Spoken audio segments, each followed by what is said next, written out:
ঠান্ডা, পুরো শরীরটা যেন জমে যাচ্ছে। এখন এই ঠান্ডার মধ্যে ভিজে শাড়িটাই গায়ে শোকাতে হবে, আর কোনো শাড়িও নেই।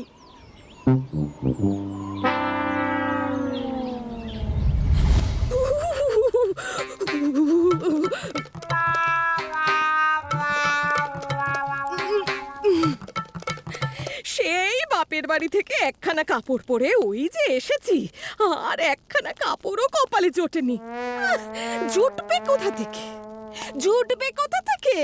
যা আমার ভোলা স্বামী নিজেরই খেয়াল রাখতে পারে না, উনি নাকি আমার খেয়াল রাখবেন।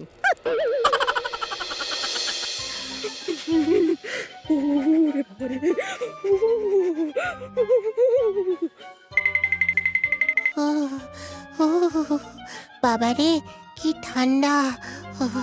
মা, ও মা, কোথায় তুমি? মা,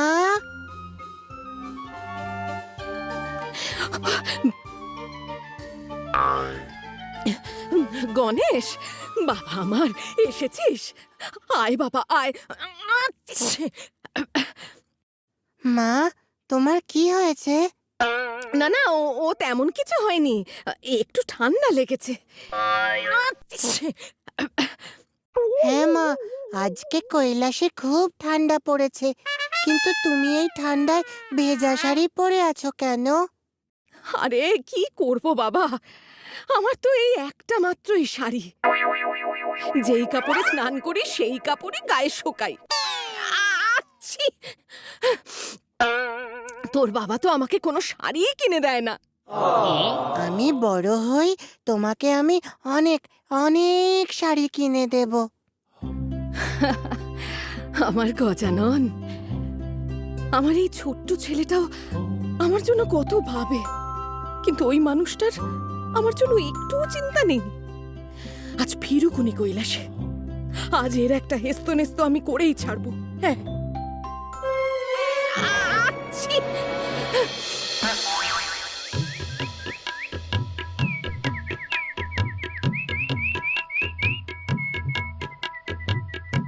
গৌরী, গৌরী, গৌরী কোথায় গেলে?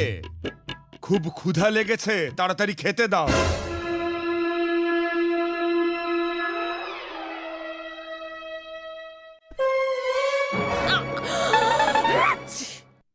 আজ আমি রান্না করিনি। রান্না করনি? কিন্তু কেন? আমার ইচ্ছে হয়নি তাই। আমার কি ইচ্ছে অনিচ্ছার কোনো দাম নেই নাকি? কি হয়েছে দেবী, আজ হঠাৎ এত রেগে আছো কেন? না না, আমি তো পাথর। ছি!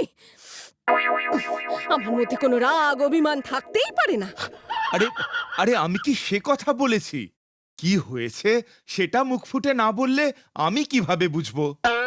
হ্যাঁ, আমাকেই তো সবকিছু মুখ ফুটে বলতে হবে।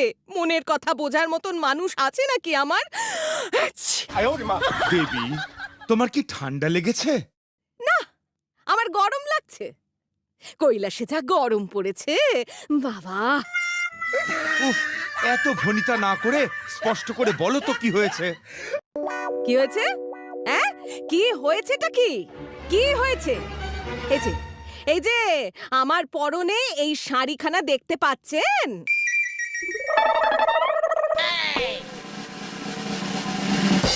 সেই বহুকাল আগে এই শাড়িখানা পরেই আমি আমার পিতার ঘর থেকে বেরিয়ে এসেছিলাম।